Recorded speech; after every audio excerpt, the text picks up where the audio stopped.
2015년도 마지막 주 예배에 참석하신 여러분들 주의 이름으로 환영합니다. 지난주 아주 멋진 말을 읽어보았습니다. 오늘은 내 인생 가운데 가장 젊은 날입니다 라는 말이에요. 오늘은 내 인생에 있어서 가장 아름다운 날이고 젊은 날이다. 오늘은 2015년도 마지막 주일입니다. 그리고 오늘은 우리들의 각자의 인생 가운데 가장 젊은 날입니다. 이런 생각을 해봤어요. 그러고 보면 우리들은 매일매일의 날들은 가장 젊은 날이구나. 매일매일의 사람들은 가장 아름다운 사람들이고 가장 아름다운 날들이구나.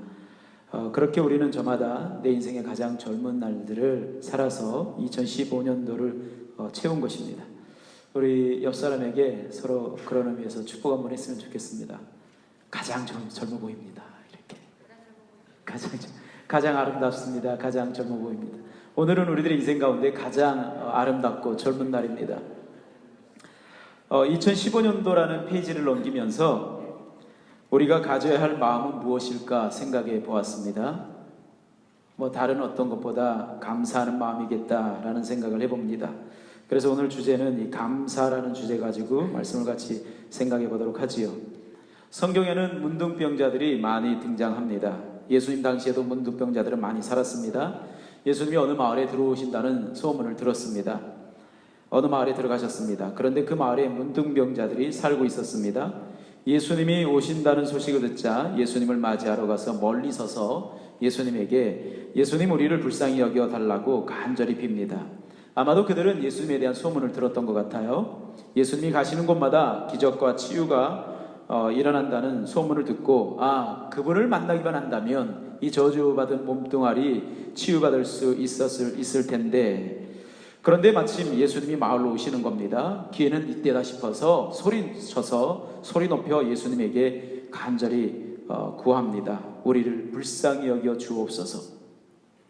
누가복음 17장 11절에서 14절까지 말씀 한번 같이 읽어보겠습니다. 누가복음 17장 11절에서 14절까지 말씀 시작. 예수께서 예루살렘으로 가실 때에 사마리아와 갈릴리 사이로 지나가시다가 한 마을에 들어가시니 나병 환자 10명이 예수를 만나 멀리 서서 소리를 높여 이르되 예수 선생님이여 우리를 불쌍히 여기소서 하거늘 보시고 이르시되 가서 제사장들에게 너희 몸을 보이라 하셨더니 그들이 가다가 깨끗함을 받은지라. 아멘. 10사람이 예수님이 오신다는 소식을 듣고 10명의 문둥병자가 소리 높여 외칩니다. 불쌍히 여겨달라고요. 그래서 예수님께서 제사장들에게 가서 너희 몸을 보이라고 명령하십니다. 그런데 가다가 치유를 받았다. 성경이 이렇게 고백을 해요. 기분이 어땠을까요? 문둥병을 걸렸는데 그 문둥병 때문에 세상에서 가정에서 소외된 이런 삶을 살아가는데 가다가 치유받았어요. 기분이 어땠을까? 이런 생각을 좀 해봤습니다. 그 시대에 문둥병이 걸렸다는 말은 하나님으로부터 저주를 받았다는 말입니다. 가족과 사이로부터 격리되는 삶을 살아야 했습니다. 자신들이 사람들에게라도 보이기라도 하면 사람들은 돌을 들어 던지면서 저주받은 자여 떠나가라 라고 욕을 하면서 돌을 던져댑니다.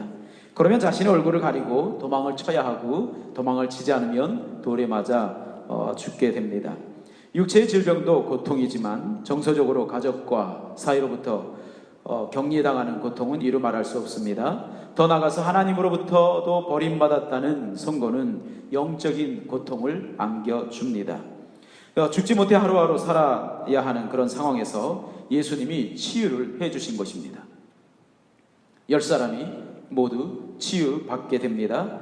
그런데 그 엄청난 치유를 경험한 10사람 가운데 한 사람만이 하나님께 영광을 돌리며 예수님께 돌아와서 발 앞에 엎드려 고백을 합니다. 그 내용이 15절 16절입니다. 한번 읽어보겠습니다. 15절 16절 시작. 그 중에 한 사람이 자기가 나은 것을 보고 큰 소리로 하나님께 영광을 돌리며 돌아와 예수의 발 앞에 엎드려 감사하니 그는 사마리아 사람이라. 예수께서 그 한 사람의 감사를 받으셨습니다. 그리고 이렇게 말씀하셨습니다. 17절 말씀 시작. 예수께서 대답하여 이르시되 10사람이 다 깨끗함을 받지 아니하였느냐? 그 아홉은 어디 있느냐? 그 아홉은 어디 있느냐? 치유의 은혜를 베풀어 주신 예수님을 잊어버리고 그저 치유받은 것에만 기뻐서 떠나갑니다. 하나님께 영광도 돌리지 않습니다. 그 아홉은 어디 있느냐? 라는 이 질문은 올 한 해를 돌아보게 하는 질문이다 라는 생각을 해보았습니다. 한 해를 살아오면서 주님이 베풀어 주시는 은혜가 얼마나 많았습니까? 우리들에게 매일 365일 가장 젊은 날들을 주신 하나님, 우리들에게 매일매일 365일 가장 아름다운 날들을 주신 하나님, 그리고 구원의 은혜를 베풀어 주셔서 예수님을 알게 하시고 믿게 하시고 회개케 하시고 깨닫게 하신 그 하나님, 수많은 기도들과 예배들을 받아주신 그 하나님 앞에서 우리들은 그렇게 아름다운 날, 젊은 날 매일을 감사하며 하나님께 영광을 돌려야 함에도 불구하고 아무리 돌아보아도 그렇게 감사하며 영광을 돌리며 살지 못한 9명 가운데 속한 이 느낌은 왜일까요? 여러분, 찬양 사역자 가운데 여러분들이 잘 아실지는 모르겠어요. 옛날에 최용덕 강사 분이 계십니다.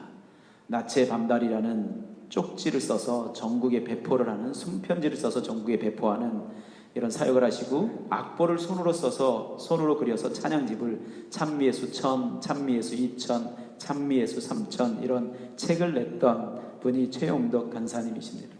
그 최용덕 간사님이 딸이 노아가 있죠. 우리 딸아, 93년생이었는데 이 딸아이가 죽게 돼요. 그 쪽지에 보면 그 딸아이 이름이 노아인데 노아의 딸 이야기가 굉장히 많이 나와요. 그러니까 아이도 병들어 죽게 됩니다. 그런데 그분이 만들었던 곡들 여러분들이 많이 알 거예요. 많이 알 텐데 그 중에 낮엔 해처럼 밤엔 달처럼 그렇게 살 순 없을까, 이게 그분이 만든 곡이에요. 가서 제자 삼으라, 갈릴리 마을 그 숲속에서, 이것도 그분이 만든 거고. 근데 그분이 본래 예수님을 믿지 않았던 분입니다. 굉장히 어려운 가정에서 자랐던 분이에요. 그런데 이분이 예수님을 믿지 않을 때, 대학생 때 학비도 없어서 그렇게 어렵게 학교를 다니고 있던 그때에 누나가 교회를 다닌다고 11조 헌금을 하는 거예요. 잊지 않는 사람, 가정이 어려운 상황, 학교도 제대로 못 다녀야 될 이런 상황 가운데 누나가 11조 헌금한다는 얘기를 듣고 누나 뺨을 때렸대, 자기가. 그러고 나서 시간이 많이 지난 후에 하나님을 만나고 하나님 앞에서 회개를 했어요. 그리고 예수님 믿고, 그리고 찬양 사역자가 되고 수많은 작사 작곡들을 했어요. 그 중에 그분이 작사 작곡한 노래가 한 곡 있습니다. 제목이 참회록이에요. 이 참회록, 이 찬양을요, 이분이 고향에 내려가서 누님하고 같이 이렇게 나와서 특송을 했다 그래요. 자기가 만든 곡 가지고 특송을 했는데 펑펑 울었다고 이야기를 합니다. 그런데 그 가사 내용을 보면 제가 오늘 말씀드린 것처럼 아무리 돌아보아도 그렇게 감사하며 영광을 돌리며 살지 못한 아홉 가운데 속한 느낌이라고 말씀드렸는데, 이 1절, 2절, 3절까지 있는 참회록의 가사 가운데 3절에 보면 주 앞에 엎드려 나의 인생길 돌아보니 눈물만 하염없이 나의 무릎을 적시네. 불쌍한 이웃들, 가난한 이들, 아무리 그들 보아도 내 것만 찾은 인생, 주님께 엎드려 용서 비오니 영죽을 이 영혼 주여 구원하소서. 불쌍한 이웃들, 가난한 이들, 아무리 그들 보아도 내 것만 찾은 인생. 우리가 하나님을 믿는다고 하면서도 내 것만 찾은 인생일 수가 있겠다. 그래서 오늘 말씀 준비하는데 이 찬양이 떠올라요. 그래서 제가 이렇게 출력해서 여러분들 가사를 읽어드리는 거예요. 여러분, 감사하며 영광을 돌리는 사람이 한 명이라면 아홉은 그리하지 아니했다. 우리들은 어느 쪽에 속할까요? 9명 쪽, 이 90%에 속할까요? 아니면 한 명, 이 10% 쪽에 속할까요? 받은 바 은혜에 감사하며 사셨나요? 아니면 받은 바 은혜가 큼에도 내 생각에 따라 보여지는 대로 불평하고 원망하고 비교하며 분노하며 방황하며 살았나요? 이웃을 잃어버린 채, 하나님의 부르심도 잊어버린 채, 받은 은혜도 잊어버린 채, 예수님 만나서 치유되었던 수많은 사람들, 그렇게 받은 바 은혜, 부르심, 다 잊어버린 채 그렇게 살지 않았을까요? 여러분, 예수님을 만나서 치유받았던 수많은 사람들 어떻게 살았을까요? 38년 된 중풍병에서 치유받았던 사람, 12년 동안 유출병에 시달렸던, 그러다가 치유받았던 여인, 가늠하다 현장에서 붙잡혀서 돌에 맞아 죽을 뻔하다가 예수님의 용서로 인해서 용서받고 살아난 여인, 죽었다가 살아난 나인성 과부의 아들, 그리고 죽었다가 살아난 회당장 야이로의 딸, 귀신 들려 간질해서 이 귀신이 이 아이를 죽이려고 물이 있으면 물속에 넘어뜨리고 불이 있으면 불 속에 넘어뜨림을 당했던 이 아이, 그리고 이 아이를 치유해달라고 하나님 앞에 간절히 구했던 그 아비, 친구 4명 침상채로 중풍병에 걸린 이 친구를 이렇게 천장을 뚫고 달아서 내린 사건이 있었어요. 예수님께서 그 사람을 치유해 주셨습니다. 침상채로 천장을 뚫고 달아 내려져서 치유받은 친구, 정말 궁금한 것은 그들은 모두 어떻게 살았을까? 치유받은 이후에 혹시나 이 9명에 속한 채 살지 않았을까? 라는 생각 해봤어요. 여러분, 성경 속에 등장하는 사람, 치유받은 사람, 은혜받은 사람 많이 있습니다. 그 사람들이 어떻게 살았는지 우리가 다 알지 못하지만 중요한 건 우리들은 어떻게 살아왔나. 2015년 우리들에게 주신 가장 아름답고 가장 젊은 날을 우리들에게 주신 그 하나님 앞에서 우리는 어떻게 살아왔는지, 엄청난 구원의 은혜를 베풀어 주신 하나님 앞에서 어떻게 살아왔는지, 너 구원 취소야 라고 해도 할 말 없는 우리들인데도 불구하고 여전히 사랑하셔서 은혜를 베풀어 주시고 지속하시고 보호하시는 그분 앞에 어떻게 살아왔는지, 2015년도 마지막 주 주님은 이렇게 묻습니다. 9은 어디 있느냐? 이 질문을 이렇게 바꿔볼 수 있어요. 감사할 줄 아는 사람 어디 있느냐? 치료자를 아는 자 어디 있느냐? 은혜를 아는 자 어디 있느냐? 받은 바 은혜에 보답하고자 헌신하는 자 어디 있느냐? 주님께서 그렇게 물어보시는 거예요. 여러분, 치료자가 함께 한다는 것을 모르면 절망 가운데 삽니다. 우리나라 20, 30대 사망의 이유 1위가 자살입니다. 제가 지난주 기사를 보니까 하루 6명꼴로 우리나라가 자살을 한대요. 20, 30대가요. 연간 2,000명 이상이 자살을 합니다. 저마다 자살하는 이유가 분명해요. 그러나 공통적인 이유는 감사하지 않아서예요. 자신들의 인생의 치료자, 회복하시는 분이 계시다는 것을 모르기 때문이에요. 9은 어디 있느냐? 감사할 줄 아는 마음을 가진 자 어디 있느냐? 치료자가 함께 한다는 것을 아는 자들 어디 있느냐? 9명은 치유받은 것, 그것이 너무 기쁜 나머지 치유자를 잊어버립니다. 치유받은 게 너무 기뻐서 치유자를 잊어버리고, 치유받은 게 너무 기뻐서 감사할 줄을 몰라요. 여러분, 감사를 잊어버립니다. 치유자를 잃어버립니다. 은혜에 보답해야지 하는 마음도 잊어버립니다. 그저 자신만 치유된 것에만 만족합니다. 그리고 각자의 길을 걸어갑니다. 그러나 한 사람, 치유받은 것도 기쁘지만 치유자를 잊지 않은 사람이 있었습니다. 감사를 잊지 않았습니다. 이 사람은 이름이 등장하지 않습니다. 유대인이 아닙니다. 이방인이라고 성경은 이야기합니다. 그런데 치유자를 잊지 않았습니다. 감사를 잊지 않았습니다. 감사를 잊지 않았던 이방인을 향해 예수님은 하나님께 영광을 돌리는 사람이라고 칭찬하셨습니다. 감사하는 삶은 하나님께 영광 돌리는 거예요. 하나님께 영광을 돌립니다. 어떻게 영광 돌린다고요? 감사함으로요. 여러분, 감사하는 사람에게 우리 하나님께서는 더 큰 은혜를 주십니다. 여러분, 18절, 19절 말씀 한번 같이 읽어보겠습니다. 시작. 이 이방인 외에는 하나님께 영광을 돌리러 돌아온 자가 없느냐 하시고 그에게 이르시되 일어나 가라, 내 믿음이 너를 구원하였느니라 하시니라. 아멘. 여러분, 아십니까? 감사함이 여러분들을 보호한다는 것, 감사함이 여러분들의 가정을 보호하고요, 감사함이 여러분들의 인생을 보호하고요, 감사함이요 여러분들이 기도했던 것을 보호하고요, 감사함이 여러분들에게 쏟아지고 있는 응답들, 기적들, 약속들을 감사함이 보호를 해요. 그리고 지속을 시키고요, 그리고 확장시키고요, 삶 가운데 이루어지게 하는 것이 감사예요. 그런데 감사하지 않으면 은혜는 소멸되고 더 큰 기적이 아니라 응답, 받은 바 은혜도, 응답도, 기적도 잊어버리게 되고 놓치게 됩니다. 2015년도 마지막 주입니다. 올 한 해를 돌아보면서 진심으로 하나님 앞에 감사하는 표현을 했으면 좋겠어요. 시편 119편 164절에 보면 내가 주의 규례를 인하여 내가 하루에 7번씩 주께 찬양하나이다 고백을 해요. 따라서 합니다. 하루에 7번씩 주님께 찬양합니다. 하루에 7번 찬양하시는 분, 예, 하루 7번 감사하시는 분, 이것들이 진짜야? 거짓말이면 내려가서, 예, 우리 준호가 번쩍 손을 드네. 뭐 때문에 감사할까? 나중에 선생님 확인해 보시기 바랍니다. 하루에 7번씩 감사하는 삶, 내가 하루 7번씩 주께 찬양하나이다, 이걸 바꿔서 얘기하면 내가 하루 7번씩 주님께 감사 찬양합니다. 하루 7번씩.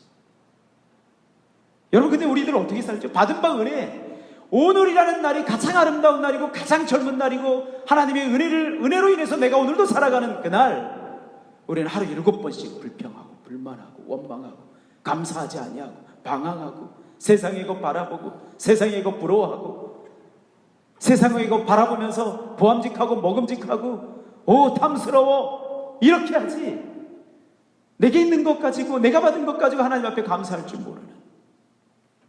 그래서 하나님 앞에서 하루 7번 감사하기. 우리 올 연말 며칠 남지 않았는데 한번 따라서 합니다. 감사합니다 주님. 이 주님이라는 말 안에 하나님, 예수님, 성령님, 이 말이 다 들어있어요. 감사합니다 주님. 가슴에 손을 올려 한번 해보세요. 감사합니다 주님. 저한테 하지 마시고 여러분 마음속에 계신 하나님 앞에 정말 진심으로 감사합니다 주님 7번 해보세요. 시작. 감사합니다 주님. 감사합니다 주님. 감사합니다 주님. 감사합니다 주님. 감사합니다 주님. 감사합니다 주님. 감사합니다 주님. 감사합니다 주님. 아멘. 감사하시기 바랍니다.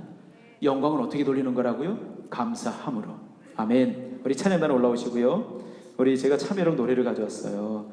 우리 찬양단은 준비만 해주시고 피아노에 맞춰서 제가 찬양하겠습니다.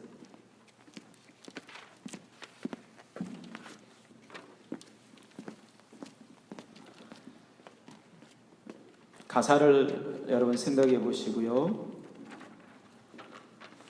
가사를 생각하시면서 우리 하나님 앞에 기도하는, 회개하는 마음으로 내게 주어진 수없는 날들, 내가 방황하며 살았던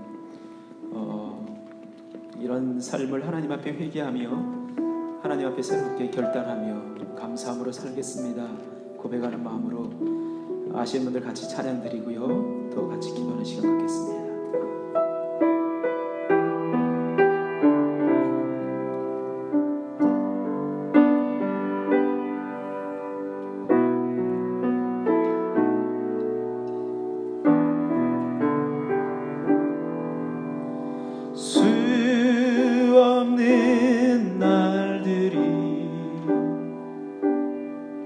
나에게 주어졌지만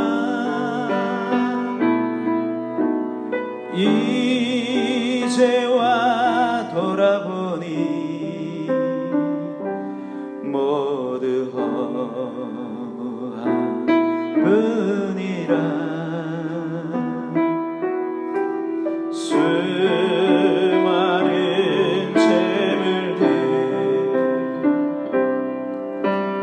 부귀 권세도 어느 것 하나 나에게 행복을 주지 못해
용서하소서. 주 앞에 엎드려 주 앞에 엎드려 나의 인생길 돌아보니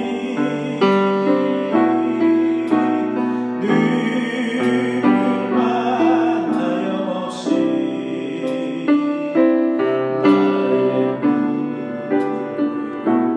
나의 적시네.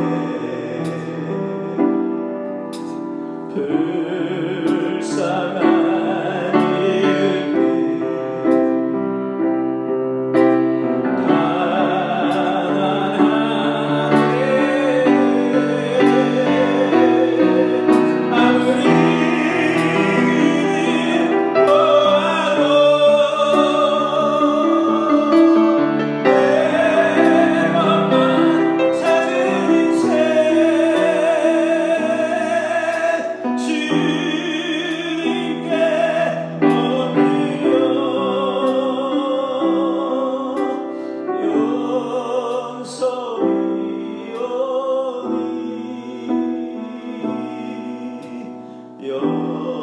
영증을 이어가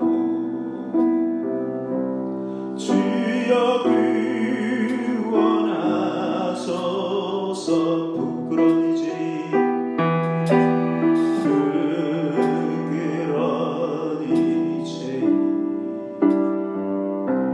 주여 용서하소서. 불쌍한